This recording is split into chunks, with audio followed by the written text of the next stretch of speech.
Robin, you've brought a Syrah. Now tell me, what is a Syrah? Well, Syrah is one of my favorite grapes. You know, most people in San Diego seem to love California Cab. They go to Napa, they love their California Cabernet. You're talking about me now. I know, I am kind of talking about you. That's true. But Syrah is actually got more history than almost any other grape. You've been to Provence. Yep. I've been to Provence. I lead bike tours through Europe, as you know, and I take groups through the wine regions. Well, when you go through Provence, that's Avignon, Châteauneuf-du-Pape. Syrah is the main grape from there. And Syrah goes all the way back to the Roman emperors. That was where they loved to vacation. Generals from the Roman armies would go there. Area. Oh yeah, like you said, it was kind of their San Diego. It's their San Diego. They retired there. They had a little grape yard, vineyard. They had a little bit of wine, and that's how. This is a very old grape then. Exactly. Well, or the descendant. It's the descendant of a grape that was around at least 2,000 years. Pliny the Elder writes about Syrah. Wonderful Roman writer. All right, so we have a number of different places where we're growing it now. Tell me about it. That's right. None of them are going to be from Napa. There's very little Syrah grown in Napa. My favorite today is from Humboldt County, because no one ever expects to see wine from Humboldt County. So this is called Cabot. John Cabot is a farmer from up there. He kind of got well known as being a fabulous organic farmer, but then he knows a little bit about wine. He said, you know, maybe I can grow Syrah because it's high mountain fruit, just kind of like they do in the nice areas of the Rhone. And if you were pairing the Syrah, what would you pair it with in terms of food? It's kind of like the same types of food that you get from that region. So, you know, when you're down in Provence, you're eating a lot of meats and cassoulet, duck, that kind of, you know, hearty French food, not the fine French food. But, you know, because I'm getting hungry and I'm getting thirsty. So time to drink. So this is a Humboldt County. Now that's way up in the Northern California area. This is the farthest north region in all of California. There's no wine grown any farther north than this one. All right, let me just hold this bottle up so people can get a shot at this. And as some people know, Humboldt's known for other types of crops than grapes. Yeah, that's right. I mean, you go up there and do bike tours, and you're going to be, you know, stopping. Okay, so there's the Cabot.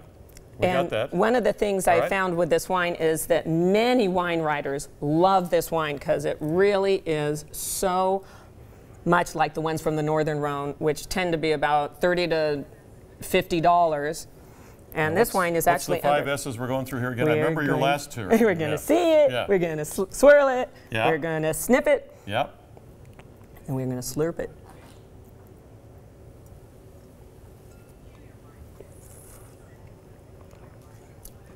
Little different than Cabernet, huh? We chew the wine.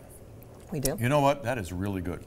Yes, really dark blackberry, huh? It's got that blackberry thing. It's got it, but it's not heavy as a cab. I get that kind of. That's right. It's a lighter thing. That's but you know what I think it does? Like you were talking about duck.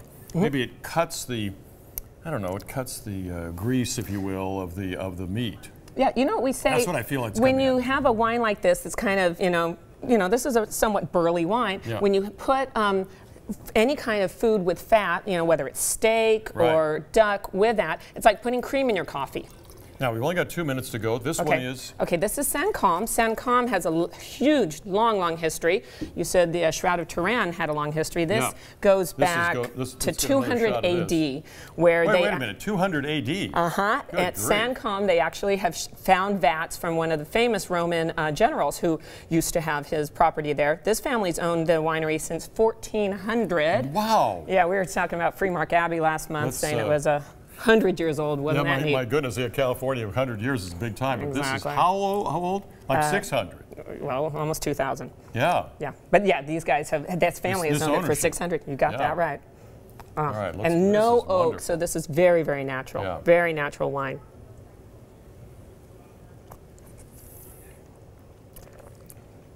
You're going to turn me into a Syrah drinker. Isn't that beautiful? And there's hardly any oak on this. This is pure expression of fruit. Yeah. By the way, this is about a $20 wine, North County Wine Company.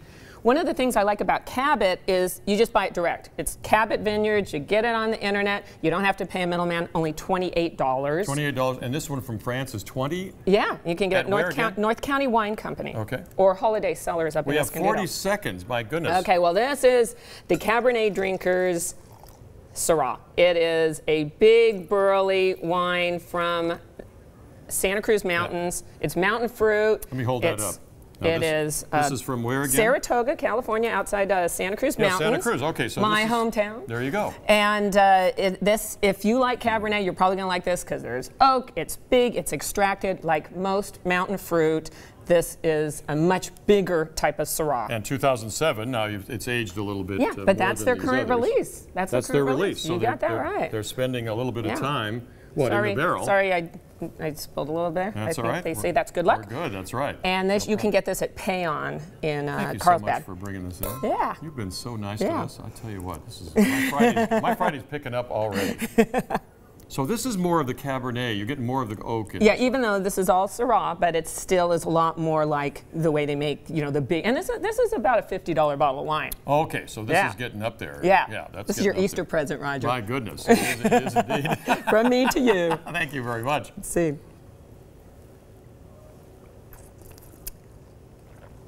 You're right. It feels more like a Cabernet. Uh-huh. But boy, it's got great fruit too. Isn't that interesting? Yes. It's almost like a little bit of cranberry at the end there, even though it's big and dark and like blackberries. And it came out fruit at the end. You've got that right. Yeah, that's really interesting. And that's why it goes a little better with food than most Cabernets. So this one, right. So this one goes, again, you would want to do with a duck, chicken, all kinds of stuff like that, cassoulet. Yeah, but this is much bigger wine. This is a much bigger wine than they would do in France. Oh, for sure. Now, exactly. would you want to age this? Would you want to set this aside? Does it get any better after a couple of years? Oh, yeah. Syrahs are beautiful. I'm drinking a lot of my Rhone Syrahs from 1990, 1992 right now. Wow. Yeah, this big basin would go a long time. Cabot, probably about 10 years. Now, you're going to take some bicycle riders out to go to these different wineries, aren't you? Oh, yeah. Where do they find out information about that? StarklandCellars.com. StarklandCellars.com for the bicycle ride out to the wineries.